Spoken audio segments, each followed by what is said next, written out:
Salut tout le monde! Aujourd'hui, je vous propose une recette absolument délicieuse et super facile à réaliser, le Buddha Bowl aux légumes rôtis et quinoa. C'est un plat complet, sain et vraiment savoureux qui va vous faire voyager. Avant de commencer, n'oubliez pas d'activer la cloche pour ne manquer aucune de mes recettes. Allez, c'est parti pour cette recette colorée. Pour 2 personnes, voici ce qu'il vous faut: 120 g de quinoa, une patate douce, un avocat bien mûr, une carotte, des pois chiches en conserve, des épinards frais, des graines de courge, du citron, de l'huile d'olive et vos épices préférées.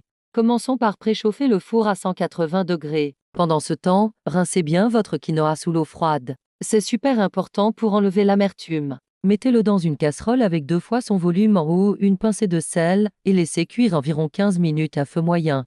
Maintenant, occupons-nous des légumes. Épluchez et coupez la patate douce en cubes de taille moyenne. Faites pareil avec la carotte. Égouttez les pois chiches, séchez-les bien avec du papier absorbant. Disposez tout ça sur une plaque de cuisson, arrosée d'huile d'olive, saupoudrée de paprika, de cumin, sel et poivre. Enfournez pour de 20 à 25 minutes jusqu'à ce que ce soit bien doré. Pendant la cuisson, préparons la sauce dans un bol, mélangez 3 cuillères à soupe d'huile d'olive, le jus d'un demi-citron, une cuillère à café de miel, sel et poivre. Vous pouvez aussi ajouter un peu d'ail écrasé si vous aimez. Une fois que tout est prêt, passons au dressage. C'est là que ça devient amusant. Dans chaque bol, disposez une belle portion de quinoa, ajoutez vos légumes rôtis d'un côté, les épinards frais de l'autre. Coupez l'avocat en tranches et disposez-le joliment. Parsemez de graines de courge et arrosez de votre sauce.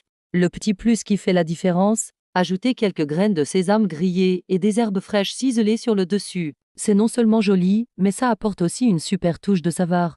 Ce que j'adore avec cette recette, c'est qu'elle est super modulable. Vous pouvez varier les légumes selon les saisons, changer les céréales, jouer avec les épices. C'est vraiment une base parfaite pour laisser parler votre créativité en cuisine. Si vous avez aimé cette recette, n'hésitez pas à liker la vidéo et à vous abonner à la chaîne pour plus d'idées comme celle-ci. Laissez-moi un commentaire pour me dire ce que vous en pensez ou si vous avez des questions. À très bientôt pour une nouvelle recette, prenez soin de vous et régalez-vous.